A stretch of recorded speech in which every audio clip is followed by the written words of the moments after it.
Business Brain, episode 590 for Wednesday, October 16th, Global Cat Day 2024.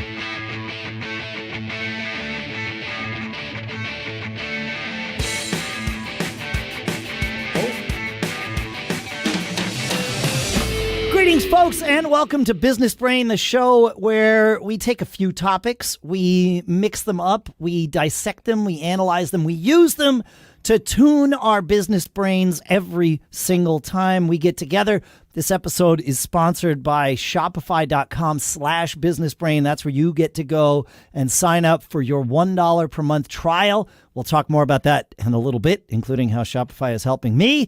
For now, here in Durham, New Hampshire, I'm Dave Hamilton. And I'm still out here in Lafayette, California. I'm Shannon Jean. I'm happy to announce the wedding season is over.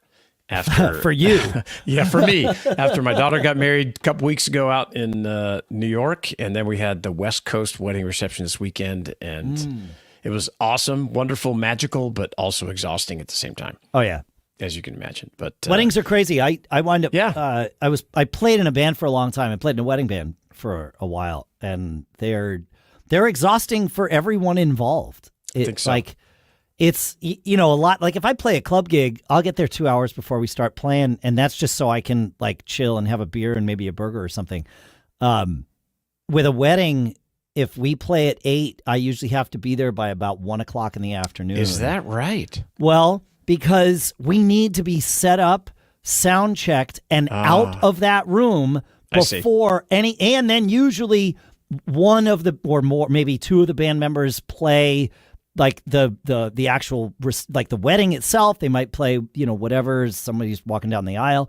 Then there's cocktail music, which is usually like, you know, low volume stuff that maybe one or two band members do. And the rest of us are just kind of sitting around. Wow. Waiting to play. Amazing. Invariably, for those of you scheduling weddings, I will tell you this. If you plan for the band to play after dinner is finished. Yes, when the dancing usually starts. Great. Dancing after dinner. They always book us for 2 sets, and they say, you know, start at 8:45, and the venue has a hard cutoff at 11. So, okay, this is going to be great. Invariably, we start playing at about 20 of 10, and we play one set for the same amount of money that you paid us to play 2, because everything runs late, and you run against dinner is always late. I worked with one wedding planner, and the way she did things was as soon as people entered the reception hall, the band was playing pre-dinner. One or two of the speeches happened during this. And what it also meant was the band played until dinner was served. So dinner was never late. Ah, that's pretty good. Yes. It was a great flow to the evening. You had like a little bit of this party vibe going on. That's nice. Then people sat down and ate. And then after dinner, the band played another full set. And it was like, I said to her, the first time I saw this was, I was a guest at a wedding. And I'm like, wait a minute, what's going on? I ran down the wedding planner. I'm like, we need to talk. And she's like, oh, yeah, this is the way I've been doing it because it's so much better. Nothing ever feels like we're waiting for anything. Yeah, that's perfect. I like it. I like it. Yep. But this is not a wedding show, believe it or not. And so we're talking. So you have a tool, Dave, that you've talked about before, and you use it. You can't live without it. I don't use it. I've talked about maybe using it, but give me the rundown on this tool. So it's a tool called SaneBox, SaneBox, and its primary sort of advertised purpose is that it will monitor your inbox, and it does. Okay. And take things in it that are not supposed to be like your priority and put them in other sort of sub mailboxes, right? So the one, and you get to tune all of this 100% to your liking. So out of the box, you can turn on, say, what it'll call a Sane News box, where it'll take newsletters and move them out of your inbox into this newsletters box. And that's an amazing thing because being able to filter through newsletters when you're in newsletter mindset mode makes a huge. It's I actually read newsletters now. I see. Whereas Versus if they're just in my inbox, I just everything. delete them. Yeah, exactly. Allows me to compartmentalize and spotlight my time. And you can do this with anything. You don't have to use their prefabs. I have one that I call Sane Shipped, where everything from FedEx and UPS and DHL and USPS all goes into that. And then I can look, and it's not just in the normal flow of my day. So that part's great. And that's a feature that I like, but I probably could live without. The feature that I can't live without is what they call SaneReminders.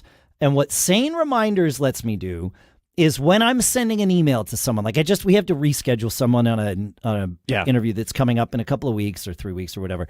And I sent the email to this person and said, hey, can we reschedule? And then in the BCC, I put 1W for 1 week at SaneBox.com. And what that's going to do is SaneBox is going to watch and see if this person replies to me. If they do, we're all good. If a week goes by and they have not replied, I get a note in my inbox at 3 a.m. on the morning of whatever it is, a week from today, whatever that's going to be, reminding me that I'm waiting to hear from this person. So you can follow up. So I can choose to follow up, or I can say, nah, you know what? This thing's still 2 weeks out. I can snooze that for 3 days, or I can snooze it for a week. And I have these reminders now. They show up every morning in my box.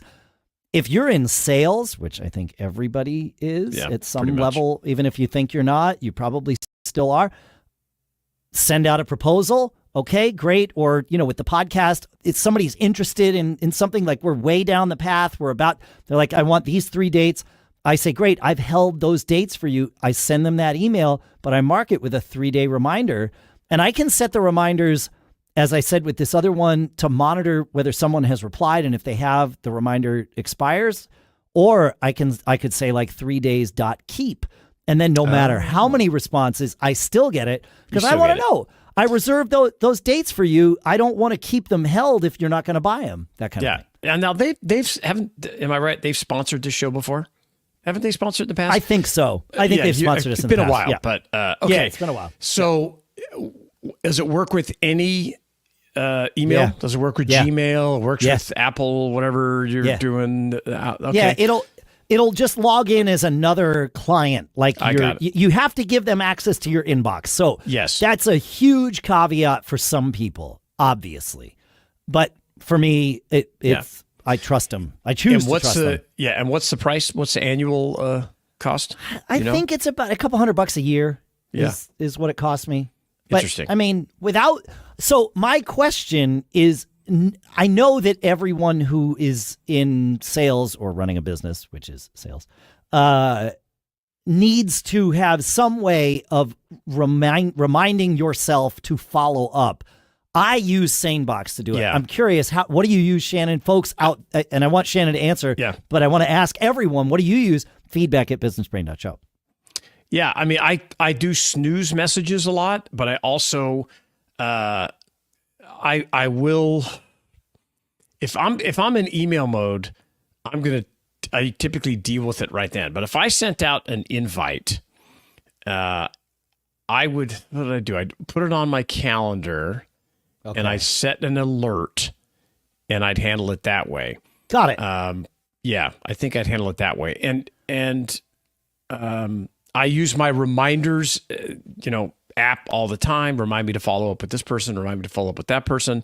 But I mean, I like this concept of it's low friction, because having to set a reminder or a calendar event, I won't do it for every single thing that I would want to.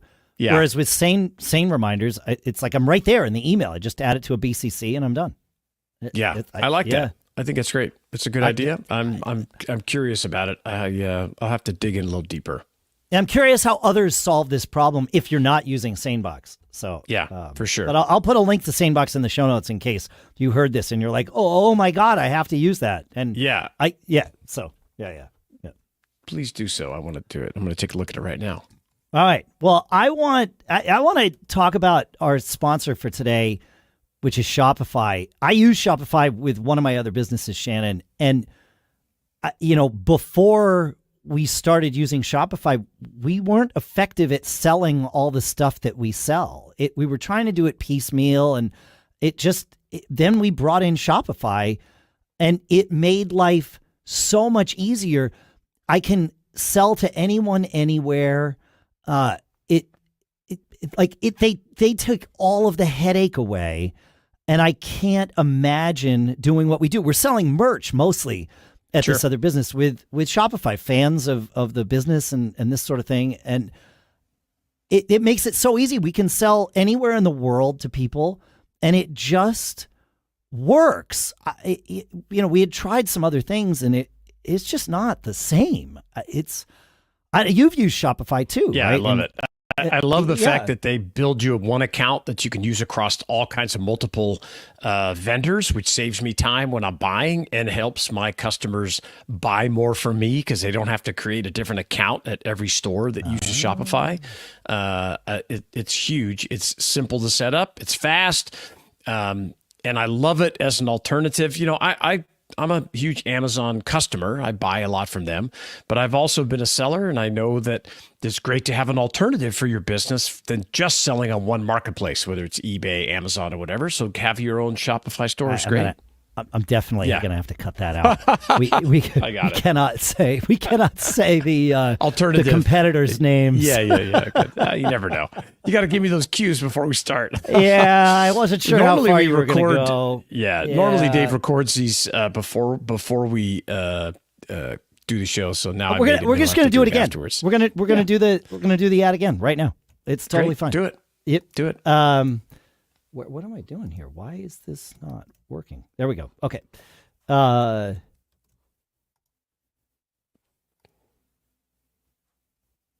Actually, no. You know what I'm going to do? I'm just going to go in. I'm going to cut out part of what you said. Yeah, exactly. Yeah, exactly. Just do that. All right, give me a second to wrap this then. Yeah. I love it.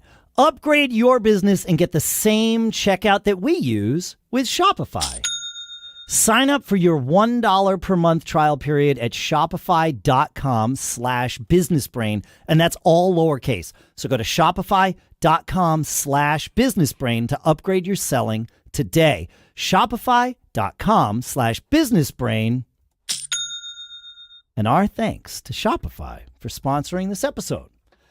All right, Shannon. So awesome. You want to talk about risk aversion? Yeah. I read a lot. I see a lot of entrepreneurs. People want to grow businesses, look for outside funding, and I recently, I've seen a lot of, I don't want to call them excuses, but comments that I think are masking one thing, and it's being it's risk aversion in a sense. Like, for example, I don't have enough money to go start and do this, but that's, money is pretty easy to come by using different methods. If you want to sell on eBay will give you funding. If you want to use PayPal, they will help you with funding. If you want to use your credit cards, you can do that. You can get a HELOC on your house. You can on and on and on and on and on. There's money is available. It's not always cheap. It's slowly getting cheaper right now. Right. Yeah, it is getting cheaper. Kabbage is another service that you can borrow funds from. Oh, yeah. Yes, they're expensive, but to get started, you may just have to pay. The key is getting started, not so focused on, I got to be profitable on day one. You got to build a system.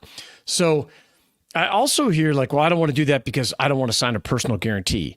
Well, I'm here to tell you that if you don't want to sign a personal guarantee, why does the bank or why do these companies want to loan you money if you're not willing to take a risk and have your skin in the game?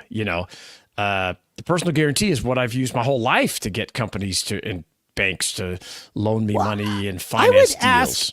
If you don't think that you're giving your business a personal guarantee, what do you think's happening with your time that you're spending in your business, right? Yeah. You're investing your time in your business when you could otherwise be, earning a paycheck or dollars per hour doing something for someone else. You're investing in it too.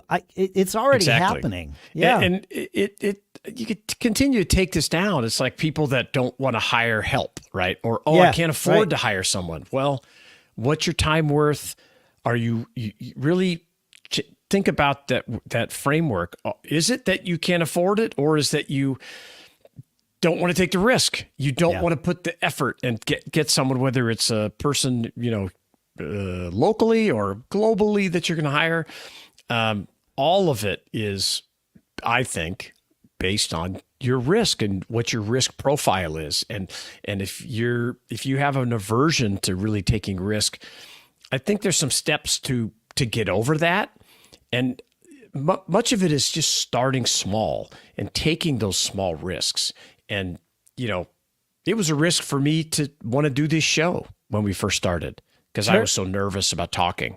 It was a risk when we started doing video, because I was like, no, I don't want to sit there and do that and this is that. Because really, it wasn't that I didn't want to do it, is I was uncomfortable doing it, right? So, well, you were, it was different. You had no experience with it, right? And so I think there's a lot of that risk aversion manifests as, well, I'm afraid of failing. Fear. Yeah. Yes, because I've never tried it before. And it's like, well, of course. But, there was a point in time where you didn't know how to walk either. Correct. And We all most suck at the people are beginning. able to do that. I mean, obviously there's some people who can't. But like all of these things, talking, just simply talking, we couldn't do that either. Like we learn by doing things and failing at them. That's right. So I heard a quote was, have the courage to suck at something new. And it's huge, because you're not going to be good at it in the beginning, but you'll figure it out. And stacking up these little small wins, small successes, that'll help you get over this risk aversion problem, which I think is inherent in so many decisions that we make. One of the questions I get a lot from people that are learning about buying liquidation products, which, stuff I've done for my whole career, is, well, where do you store it all? I said, well, you get a space, and you rent a warehouse and start with your basement, your garage, and your spare bedroom. Yeah, start there. And it's like, okay, well, that stuff's too big. It's like, okay, well, then maybe you have to get a storage unit. It's like, oh, wow, that could be expensive. Well, okay, well, it's just a cost of doing business. It's just a cost. It's just a cost. Yeah. And if you're like, well, they want me to sign a year lease. Well, are you not willing to put a year into this?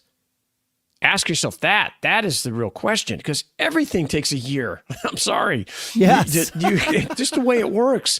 If you think you're going to get something going in 2 months or 3-4 months, and that's all you want to risk, I'm here to tell you it's not going to happen. You have to put in the time and the effort and build up the systems over time that will make you successful. Take the risk, and you'll be the better for it. There's no doubt about it. Well, and being willing to take risks is a competitive advantage.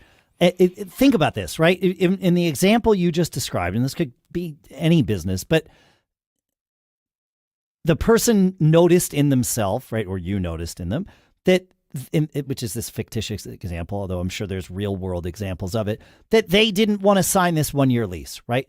Well, the person who is willing to sign that 1-year lease now has a competitive advantage over the people who weren't willing to sign that lease, because they now have the space to store more things than the person who's only limiting themselves to the garage.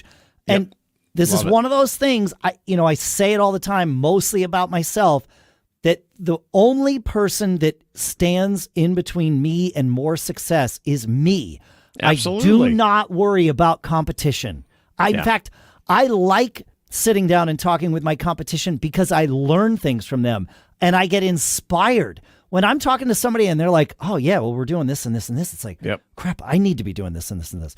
And it frees me up. I'm like, okay, great. I'll go do this and this and this. But I could have done it before I talked to them. It's not like I didn't know about these things. You sometimes need a little push. Let that be your push, and your business will grow. Absolutely. That's a better title for this episode. Risk is a competitive advantage. Because it is. Oh, it is. Yes. It is. And if, think about it in all aspects of your life. you could flip it on the other. Let's flip it another way. Okay. Think about breaking rules. Like if you're a Sure. rule follower, I think it's much harder to be an entrepreneur. Okay.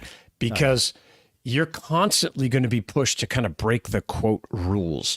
There's we're not talking rules about breaking the law. No, We're talking about breaking just the society rules of these are the norms, things that you rules, do, the yeah. norms. Yes. Pushing some boundaries, getting comfortable asking for forgiveness instead of permission. We've done shows on, I think we recently did Really an episode just on getting that. comfortable asking. Yeah, that's right. And so, think about the people, these companies that broke rules. Think about like Airbnb, right? Yeah. Whoever would think you would just rent out a room in your house to some stranger, right? Think about Uber. Who would think that you would just rent your own car out and show up and pick people up, or you'd get some, stranger at your house to go. So, companies and industries are founded on breaking rules.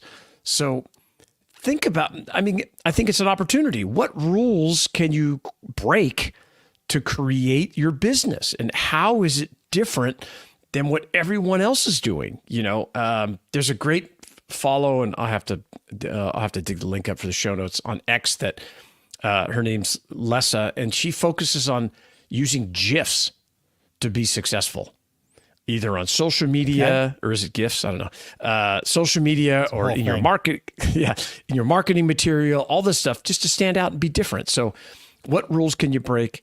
How can you get over risk aversion and learn how, taking risks is a competitive advantage? I think it's huge. I think it's worth studying and researching and figuring it out, because I think it holds a lot of people back. Yeah. Yeah. Definitely. Steve White, who created the graphics interchange format at CompuServe in 1987, says it's pronounced GIF. There you go. So like the peanut butter. That's perfect. like the peanut butter. Yeah. It's not. That's awesome. awesome. Not the But best yeah, peanut butter, I'd but love that's okay. to hear your take on risk. And, I know it's easy for me to say since I'm been through it. I'm a little older and I've done it. But what holds you back? Are we right here? Is it risk, or are there just rules you can't break to get ahead? Feedback at businessbrain.show. Let us know what you think. We'd love to talk with you. Feedback at businessbrain.show, like he said, and let us know what you're using to track your reminders and that sort of thing. I really want to know. I want to know. Keep living that charmed life. We'll see you on Friday.